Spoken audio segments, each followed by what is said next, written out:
Apparently. I'm Larysa, happiness archaeologist with Heavily Nurtured Cuddle Party, and this I'm is Bryan Bennett with Team Kickstart. and we're going to get to learn about TaskRabbit. Cool productivity apps. And I'm kind of here, but not here, depending on how Zoom feels at the moment. So we were talking about, wouldn't it be great to, let's say you're traveling and you need something, like what do you do when you maybe need convenience, you need help with something kind of urgently?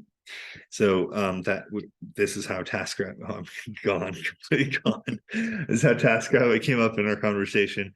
It is great for the scenarios where like you need something picked up, you don't have the time to do it, you need help putting a TV up in your home and you don't know how to do it.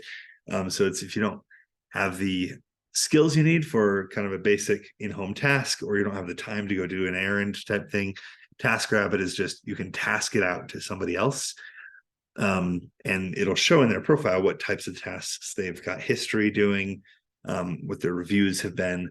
And it was really helpful for me one time when I was stuck at my home, needed a key. My car was in the shop and I needed that key immediately that night. So I jumped on, I ordered a task from somebody and they drove to another city, got my key and drove it to me. And how do you stay safe as the consumer? So good question. When you're, you want to think about your situation, right? If you're going to invite somebody into your home, you want to obviously choose somebody that's got a lot of reviews so you know they're trustworthy. As far as how the safety elements work with TaskRabbit, they do check ID of all taskers, is what they call, I think, taskers. But they don't currently, as far as I know, they don't currently do a background check. So you do want to make sure you're only ordering tasks from people with a lot of positive reviews. And those reviews are verified. They're from people who have also ordered their services. So that's what you're going to want to keep in mind if you're ordering something in your home. If you're going to be in a public place and someone's just running an errand for you, I wouldn't worry as much about it.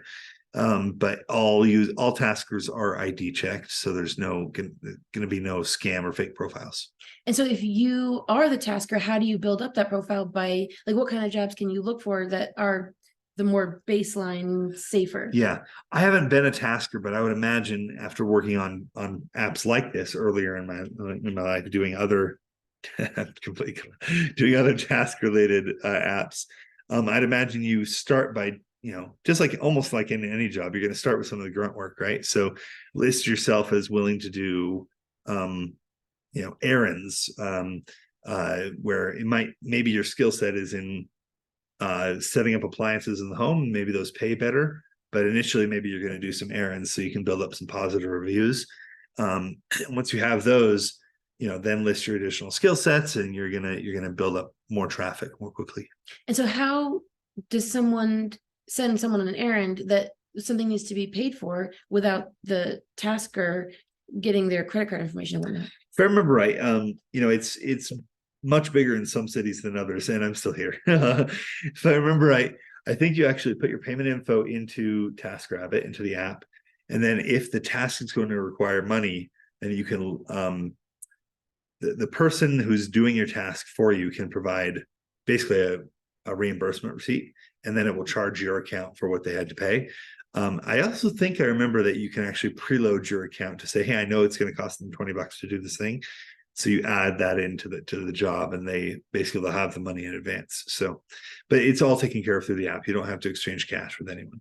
But then if you like to get credit card points for airline miles or something, does that still apply? Can you use your credit card that way? I mean, yeah, I can. So you could use credit card on both sides. I'm going to load funds into my account with a credit card, and the person picking up the item can probably also, I don't know this for sure, I've never been a tasker, but I would imagine they just use their credit card and then they get credited through the app. So two people are getting points for one errand. Whoa.